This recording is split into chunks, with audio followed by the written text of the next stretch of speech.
nom du Seigneur soit béni. Mesdemoiselles, allez vous asseoir, mesdames, asseyez-vous, messieurs, asseyez-vous. Bien-aimés, aujourd'hui est un jour béni de Dieu. Dieu ne sera pas comme hier, mais il sera le Dieu d'aujourd'hui. Parce que il est le Dieu qui renouvelle son amour chaque matin dans la vie de ces enfants que nous sommes.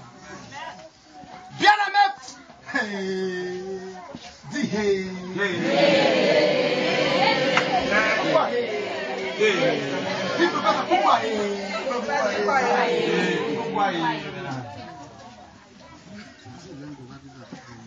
Je dis parce qu'à partir de ce jour-là, quelqu'un va plus se reconnaître.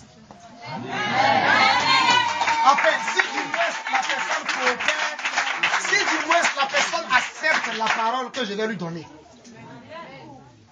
Ceux qui me connaissaient à Bio, qui me voient aujourd'hui, sont étonnés. C'est parce que j'ai reçu une révélation. Et cette révélation m'a comblé de tout. Dis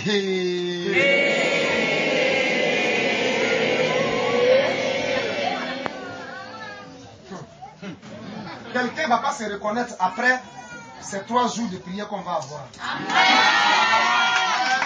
Je répète encore, si du moins tu acceptes ce que je vais te dire, l'impossibilité devient possibilité. Ce que je ne peux pas faire, je pourrais le faire. Grâce à qui? Le Saint-Esprit. Bien-aimé, la Bible dit qu'après la mort de Jésus-Christ, et que Jésus-Christ fut ressuscité, il a fait encore 40 jours sur la terre. Dis Amen avec moi. Mais de son vivant sur la terre, il a marché avec des hommes, il a marché avec des femmes. Ces femmes et ces hommes ont laissé tout ce qu'ils faisaient pour le suivre. Un jour, Pierre dit, hey, petit frère, faut t'asseoir. Aujourd'hui, là, on parler un peu sérieux. Petit frère, Pierre, j'étais Jésus. Hein. Petit frère, j'ai laissé ma femme. J'ai laissé ma pêche, mon bateau, tout ça, ma pirogue là. J'ai laissé tout ça là. Il m'a dit, suis-moi, je t'ai suivi. Affaire là, c'est comment? Quel sera notre revenu? Oui, ça se dit. Notre récompense là, c'est quoi? Qu'est-ce que je me fais comprendre? On ne vit pas sur la terre pour être quelqu'un qui n'a rien. Tu suis quelqu'un que là, depuis tu le suis, tu n'as rien reçu de la personne. Tu vas laisser à quoi là? Répondez-moi bien. Tu es élève, tu vas écouter un maître, toujours il t'enseigne. Et puis tu ne comprends rien dans ce qu'il t'enseigne là. Tu vas laisser à quoi là? Pierre demande à Jésus, petit frère, faut t'asseoir et te parler en tant que grand frère, petit frère aujourd'hui là. Ça fait quand même 3 ans. Vous m'entendez bien? On ne fait plus champ. 3 ans, on ne fait plus rivière pour planter riz. 3 ans, on n'a plus de champ de cacao, tout ça là. On a laissé tout. Tu as dit, on a qu'à laisser tout pour te suivre. On t'a suivi là. Nous là, on gagne quoi? On gagne quoi? Il faut nous parler. Parce qu'on a des enfants, hein. On a une famille, hein. On doit s'occuper d'eux. On doit préparer leur avenir. Ils ne doivent pas souffrir comme nous. Alléluia. Amen. Ils doivent avoir un avenir meilleur. Donc, d'amusement là, Seigneur, nous là, c'est quoi? Notre récompense là, c'est quoi? Notre rémunération là, c'est quoi? Notre bénéfice là, c'est quoi? C'est quoi tu veux nous donner qui va nous assurer la vie? Jésus dit, c'est bien, c'est une belle question, mais je vais te répondre. La réponse que Jésus donne, il dit, personne n'est quitté son père, sa mère, sa famille, ses biens, me suivre et restera bréduit. Quand on dit bréduit, ça veut dire il restera comme ça, sans rien, sans compte bancaire, hein, sans son grenier plein, sans son sac de riz plein, sans sa bouteille de gaz chargée, sans son sac de charbon chargé. Non, la personne va avoir 100 fois, 100, 1, 2, 3, 4, 5, 6, 100 fois ce qu'il avait avant de me suivre. Pierre dit d'accord, ça c'est une bonne affaire. On peut aller, hein. Ça c'est bien. Allons, si tu veux, allons toujours. Dis-moi, si tu étais quelque part, tu gagnais 1000 francs.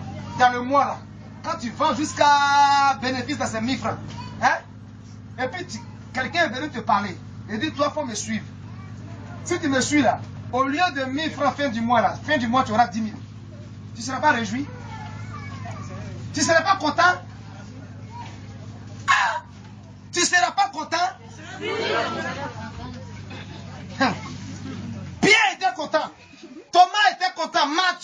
fautant. Parce que lui, sa main est toujours dans l'argent. Il est collecteur d'impôts. Mais bien aimés frères et sœurs, take my Bible. Quelque chose de très intéressant va venir. Au moment où il s'attendait, bien aimé, à recevoir une maison, une voiture, un chèque de 1 milliard ou de 10 millions, Jésus va dribbler toutes leurs attentes. Parce qu'ils ont vu Jésus ressusciter les morts. C'est pas vrai? Ça veut dire que Jésus là, il peut créer quelque chose qui n'existe pas. Et puis ça va exister pour eux. Et ils vont être très riches. Ils ont vu Jésus dire, le vent, tais-toi. Le vent était tellement grand, il dit tais-toi. Puis le vent là, a fait quoi? Le vent se tue. Mais je suis convaincu. Pendant qu'eux, ils pensaient que Jésus allait leur donner jolie femme, joli enfant, joli travail, Jésus va leur dire, vous, restez ici pour quelques jours seulement. Parce que seulement 50 jours après ma résurrection. Passez seulement 50 jours ici. Alléluia. Amen. Pentecôte signifie 50 jours après la résurrection. Et dans 50 jours là, ça fait combien de mois? En moins de 2 mois. Un mois fait 30 jours, souvent 31 jours. Donc si vous voulez 1 mois et demi, vous allez recevoir le Saint-Esprit. Voilà. Je suis convaincu que parmi eux là, comme beaucoup ne comprenaient pas ce que le Saint-Esprit pouvait faire, leur cas était déjà frustré. On t'a suivi pendant 3 ans. Tu veux partir au ciel pour toujours. Et puis, ce que tu nous donnes là, c'est le vent. Saint-Esprit, c'est le vent. Est-ce que tu peux attraper Saint-Esprit pour dire voilà ça? Attrape-le et vois. C'est pas possible. Donc, ceux qui aimaient l'argent, comme Thomas et puis Pierre, et puis Judas, et puis qui encore? Et puis Matthieu, ils ont commencé à se sentir frustrés. Donc, tout ce temps qu'on a perdu là, c'est le Saint-Esprit que toi tu trouves pour nous donner comme héritage. Mais bien aimés, ils avaient raison de parler comme ça, de raisonner comme ça. Pourquoi? Parce que leur esprit était encore obscurci. Ça veut dire quoi, obscurci? Leur esprit était encore dans le noir. Vous m'entendez? Quand quelqu'un est dans le noir, même s'il y a un billet de 10 000, est-ce que tu peux voir? Non. Quand quelqu'un est dans le noir, même s'il y a un chèque qui est couché là de 20 millions, est-ce que tu peux voir? Non. Quand quelqu'un est dans le noir, même si on dépose une pierre de 500 là, tu peux voir? Non. Tu vois rien? Donc tu as raison de rentrer en toi-même et de te dire, mais attends, affaire là, c'est comme ça. Si c'était comme ça là, moi il y a longtemps, j'avais fait ma charrière. Parce qu'au moins quand je pêche là, je peux vendre poisson pour avoir au moins 500 par jour. Toi, ce que tu trouves pour me donner après tout ce travail que j'ai fait pour toi, c'est l'esprit. Jésus-Christ savait qui était le Saint-Esprit. Pourquoi? La Bible me dit dans le livre de Matthieu, lorsque Dieu permet que Jésus ait l'âge de 30 ans, un an jusqu'à 30 ans, Dieu va pousser Jésus à aller dans le Jourdain. Pourquoi? Parce que dans le Jourdain, il y a quelqu'un par qui Jésus-Christ devait passer pour être révélé. Dis Amen. Amen. Et selon l'inspiration de Dieu, Jésus à l'âge de 30 ans, il est resté caché jusqu'à l'âge de 30 ans, il sera au Jourdain. Qu'est-ce qui se passe au Jourdain? Il y a un monsieur, on appelle Jean-Baptiste. Lui, son travail qu'il est venu faire sur la terre, c'était pour venir parler de celui qui allait venir. Et de baptiser les gens, pour que leurs péchés soient pardonnés. Alléluia. Étant donné que Jésus-Christ aussi doit obéir à la loi et à la parole de Dieu, il devrait aussi se faire baptiser. Dis Amen. Amen. Il arrive dans l'eau. Jean-Baptiste qui a les yeux des prophètes, il regarde et il voit, il dit voici l'agneau de Dieu qui va effacer tout le péché du monde. Vous comprenez? Jésus simplement il est là fait son entrée dans le Jourdain. Jean-Baptiste avec les yeux de Dieu, Il dit, voici l'agneau de Dieu. Je le pointe comme ça de doigt. Ce monsieur qui vient là, c'est de lui que la Bible a parlé jusqu'à aujourd'hui. C'est lui, quand il va venir là, on va être en paix, on va avoir tout ce qu'on veut. C'est lui qui est là. Donc vous vous imaginez, tous les regards sont fixés vers qui? Sur Jésus. Attends, c'est l'enfant de qui même? Parmi les mamans, ils sont en train de se poser les questions. C'est maman de qui? Oh, sa maman est bénie. Oh. Elle, au moins, elle a mis un enfant au monde. Et puis, le grand prophète qu'on connaît ici, là, il parle de l'enfant. Il dit que l'enfant va devenir grand. Que c'est lui qui va devenir président. Les autres mamans qui n'ont pas mis au monde là sont en train de se poser les questions et se culpabiliser. Déjà, sur les enfants que Dieu leur a déjà donnés. Oh, mais mon enfant, là, il va devenir quoi? Avec sa grosse tête là. Lui là, il va devenir quoi? Hein? Voilà pour les autres là-bas. Je vais te dire ce matin, ton enfant va devenir ce que toi tu ne crois pas.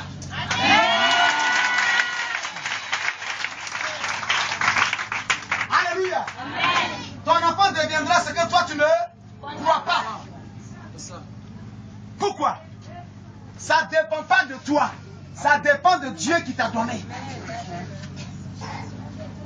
On a vu des enfants qui n'ont plus de papa, qui n'ont plus de maman, mais qui ont réussi. Comment ils ont fait pour réussir? Dieu est avec eux. Parce que la Bible dit, Dieu est le père des orphelins. Vous comprenez? Les orphelins, c'est Dieu qui est leur papa. Et il prend soin d'eux. Alors, une fois baptisé, la parole de Dieu déclare que le ciel s'ouvrit. Et puis on voit un oiseau blanc qui descend depuis le ciel. L'oiseau blanc vient jusqu'à puis il s'assoit ici, sur les épaules de Jésus. Et quand on a vu ça, on voit encore une voix, la voix comme ma voix que tu entends, une voix qui parle depuis le ciel. Le son de la voix fait trembler la terre. Et tout le monde peut savoir que c'est Dieu qui est là, parler. Qu'est-ce qu'il dit? Il dit, voici mon fils bien-aimé, en qui j'ai mis toute mon affection. Qu'est-ce que ça veut dire? Ça veut dire, voici celui que je vous ai envoyé pour sauver la terre. Il dit, écoutez-le. Mais la chose que je veux que tu retiennes, c'est que quand Jésus, le gros oiseau blanc est venu sur son épaule, qui est la colombe, la Bible dit que c'est le Saint-Esprit qui a fait quoi? C'est le Saint-Esprit qui a fait quoi? Qui est venu en forme de oiseau là, alléluia. Amen. Et après son jeûne de 40 jours, 40 nuits, la Bible dit, et il fut rempli du Saint-Esprit. Mesdemoiselles, mesdames et messieurs, aujourd'hui, combien de personnes veulent réussir? Combien de personnes veulent briser les limites de la famille ou de la région? Combien de personnes en est assez de la malédiction héréditaire? Combien de personnes en est assez de la pauvreté qui règne dans la famille depuis des années? Combien de personnes ont vraiment assez de maladies chroniques qui ne se guérissent pas? Combien de personnes en est assez de voir sa famille toujours dans l'humiliation? C'est la famille des autres qu'on parle d'eux seulement, qu'on chante pour eux, qu'on acclame pour eux. Mais chez eux, cela n'arrive pas. Combien de familles veulent que ça change? Mais pour que ça change, il faut que tu comprennes quelque chose. Jésus, on l'a tous aimé et on l'aime encore. Mais Jésus de Nazareth, il a fallu d'abord quelque chose pour que Jésus soit puissant. Sans cette chose, Jésus n'allait pas être capable de guérir les malades, de chasser les démons, d'envoyer la nourriture, de délivrer les gens et de sauver les gens. Cette chose, c'est quoi? C'est le Saint-Esprit. Dis à quelqu'un, tu as besoin du Saint-Esprit. Alléluia. Dis, tu as besoin du Saint-Esprit. Tu parles avec faiblesse. Tu as besoin du Saint-Esprit.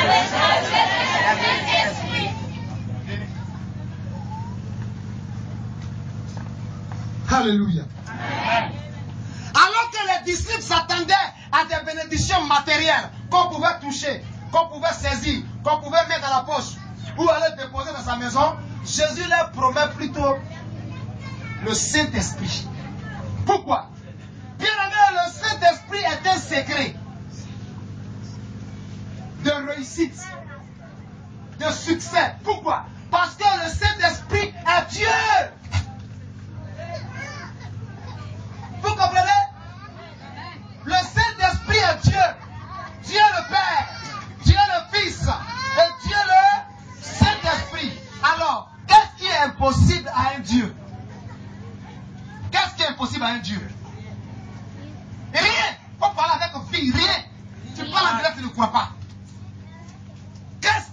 impossible à un Dieu? Rien. C'est un Dieu. Ton visage, de toute façon, c'est là. Lui, il peut te toucher, puis le visage change. Toutes les dents qui sont enlevées dans ta bouche là, il a un serviteur qui est en Corée. On l'appelle Myonggi Cho. Non, Carlos Anacondia. Pendant qu'il va prier comme ça pour les gens, il se laisse avec comme ça. Hein. Oh, recevez le Saint-Esprit. Tous vos dents enlevées là, c'est les dents en or qui poussent. Et toute votre bouche est remplie de dents en or.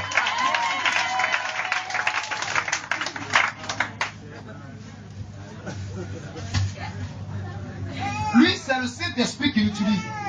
Donc, ce Saint-Esprit-là, rien ne lui était possible. C'est pourquoi je suis fier, mesdemoiselles, mesdames et messieurs, ce matin, de vous annoncer que le Saint-Esprit, qui est le Dieu de l'impossibilité, fera partie de votre vie quotidiennement. Et votre vie, tout ce qui était impossibilité deviendra possibilité, parce qu'avec lui, tout est